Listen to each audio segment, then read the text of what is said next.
This video is powered by the pros at Pascal Air Plumbing and Electric. Arkansas owned, Arkansas operated. GoPascal.com.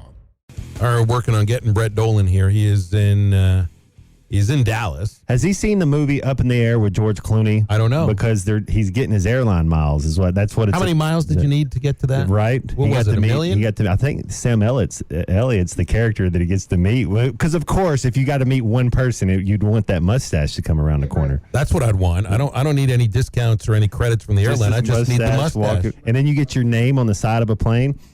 That was the big thing that Anna Kendrick's characters, That is a good one. You stay wrapped in a cocoon of self-banishment.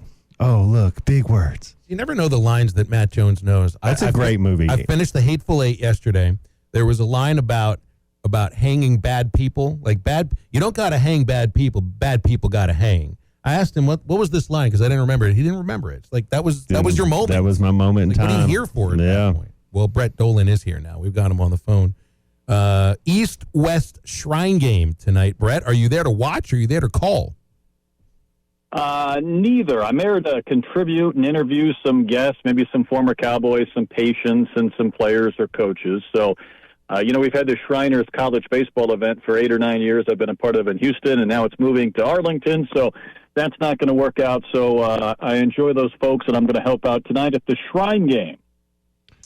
The East-West Shrine game is as a fan, as a sport fan, are there any guys that you're looking at that you want to go, that you're excited to see play? Well, that might be a question I'm going to have to answer later on tonight because I haven't just jumped into the rosters yet. This is the big week with the Senior Bowl and everything, so it kind of dilutes some of the senior talent amongst a couple of different games. But I'm curious. It's been several years since I've been to one of these. I think, Matt, they've been playing it over 100 years, so this thing's been going on forever, going way back to Palo Alto in those days. And they found a home in Vegas, but I guess they can't find a stadium this week because with the Super Bowl, so they had to move it to the Star in Frisco. So it's a little bit different for them, but a little more centrally located. And hopefully we'll see some future NFL guys tonight. Well, you got Dwight McGlothern there, Cam Little is there, and Trade and Jeffcoder there. There's the three Razorbacks taking part of it. They're playing for the West team. Sometimes I wonder why. So we got 3 Hogs in the game? 3 Hogs in this game tonight. How cool is that? Absolutely. Yeah. It would be worth paying a little bit of attention to. Absolutely. And the women's game tonight, too, Brett. They're going for 3 in a row against Alabama. Is a streak to you 2 in a row or 3 in a row?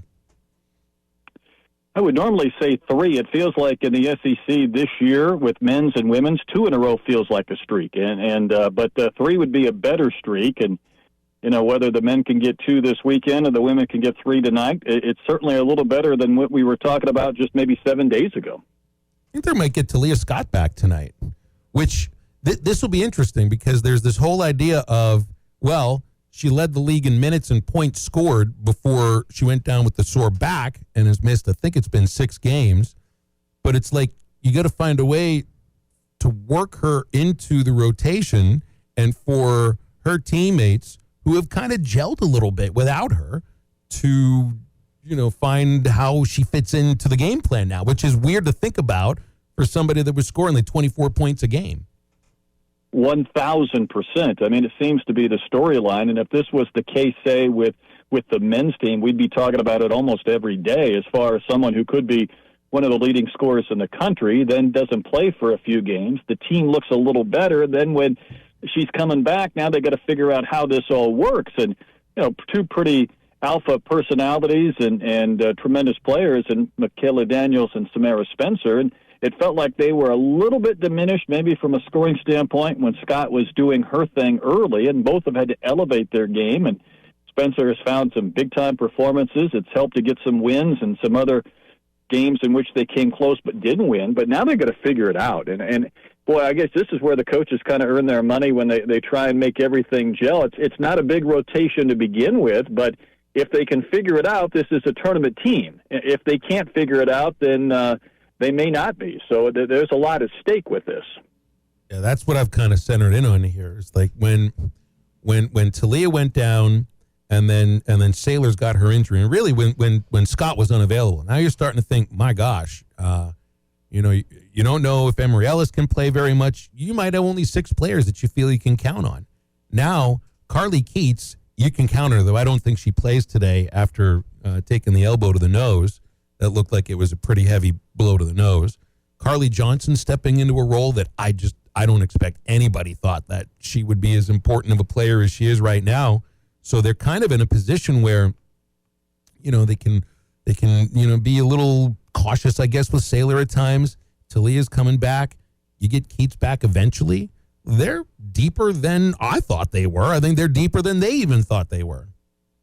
No, it might be the case. Early in the year, Mike said it might be 10 players averaging 10 minutes a game, and they weren't a couple of weeks into the season, and we thought, well, that's nowhere close. It's going to be 5 or 6 players and maybe 7 deep, but 5 playing 37, 38 minutes, and they've had to figure some things out on the fly, and it's kind of the equivalent maybe of a baseball team losing kind of their 3 or 4 hole hitter and one of their starting pitchers, and then before they get back, having to kind of throw some people into some enhanced roles and find something. And, even with the men's game last night, guys, if you would have told us maybe a month or 2 ago that Arkansas would play a game without Brazil or Devo and score 90-plus points, we might have thought, well, that doesn't sound right. I mean, you're losing a couple of guys who you think would be part of that, and yet, maybe they found something last night too. But, for the women, they seem to be in just a little better path than the men right now as far as that possibility of getting to the tournament. So I hope they can figure it out. Talia Scott could be one of these scorers that we look back on 3 or 4 years from now, and there are very few people ahead of her on that all-time scoring list. But for the short term, they've got to figure out how to kind of ease her back in. Yeah, I'd heard this stat yesterday on the broadcast. They said that the SEC has the most NBA players, guys in the NBA. So I know you got to get 2 sources, so I can't really go with it yet. But that being said, Brett, do you think that the SEC is a non-bid league for the NCAA tournament? Well, it seems to be that 8 or 9 conversation, and I don't know. But the one thing, Matt, maybe just 5 years ago, 6 years ago, this was not the second best basketball league in the country. They firmly are now, and the ACC is not had quite the presence in college basketball in the last 5 or 6 years, and the SEC's taken over. And the only way you get there is if you have NBA caliber players and good coaches, and when you start beating each other. The 500 records in conference don't look quite as bad because you're getting beat by a lot of quality tournament teams. So I think they could get to 9, but that's a big number because, what was it, a decade ago where 2 or 3 teams were getting in from the SEC. So it's been fun to watch the growth. I know it's not much fun when you're trying to figure out ways to win 2 or 3 games in a row, and especially when you're sub 500, but I do think they could get to 9.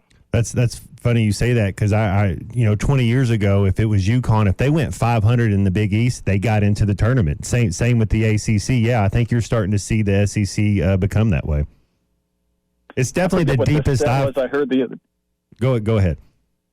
I think I heard a stat the other day as far as the last time the ACC's had kind of a 1 seed in the tournament. It's been a while. I mean, the Duke's been a little bit down. Carolina's not quite been the same. There haven't been other teams stepping up. And, I know that the SEC never looks quite as good when Kentucky's not in number 1, but there's a lot of teams that could be in that 4 or 5 mix that, who knows, could win 2 games in the tournament. And it's really kind of enhanced the overall depth of this conference. All right, so Senior Bowl, not Senior Bowl. It's Shrine. East West. So many of these games. East West. How many of these other games are there? There's East West Shrine. There's Senior Bowl. Is there still a Hula Bowl? There used to be a Blue-Gray game. I don't know if that's around anymore. Blue-Gray, yeah. There aren't as many college All-Star games as there used to be. But Brett, Chuck brought this up the other day. You're a little bit older than me, not too much. Do you remember the college All-Stars against the Super Bowl champion in the summertime? Going back to the 50s, 60s, 70s? I don't remember watching it because I think I was still a young kid, but I certainly remember the event because they held it in Chicago for a number of years and maybe at Soldier Field. And I used to have a couple of old-timers that loved to talk football with me, and they brought this game up like it was the summer Super Bowl. Like they always look forward to seeing the NFL champion against a college all-star team. And this was back in the day when the NFL teams were playing 6 preseason games and the guys weren't getting paid for it, and really the rough days to try and make a living out of the NFL. So I'm sure these guys got a few extra bucks for being part of it, and the college kids got some exposure. But it ended about the time that I was, they being able to kind of focus in on this. Brett, we'll leave it there, man. Thanks for calling in. Hope you enjoy the game. I know you're seeing one of your kids in a sporting event, too. So lots of sports today in DFW for you. Absolutely. Going to see some at-bats here hopefully soon. Thank you, Brett. All right. Hit them high, hit them hard. Very good. Brett Dolan with us each Thursday on Halftime. Get on the horn as we have open segments for the remainder of the show. 877-377-6963 to get with us. Did I miss out on which was the All-Star game you played in? Senior Bowl. You were in the Senior Bowl. That's Mobile, right? David Green, Georgia quarterback, caught a touchdown pass from him. Yeah. How many? I'm gonna have to double check Practice how many is of what these are matters still in those around. things. You know, most of the scouts leave. They're there for practice. How many fans are at the game, right? Hey, Gruden was my coach. It's pretty cool. Halftime's right back.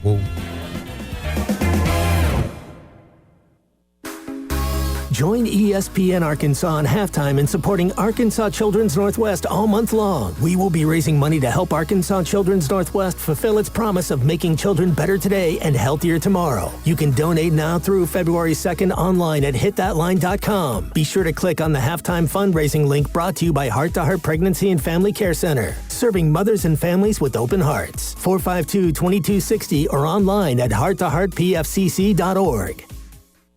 It started as a dream, and here you are. It's moving day.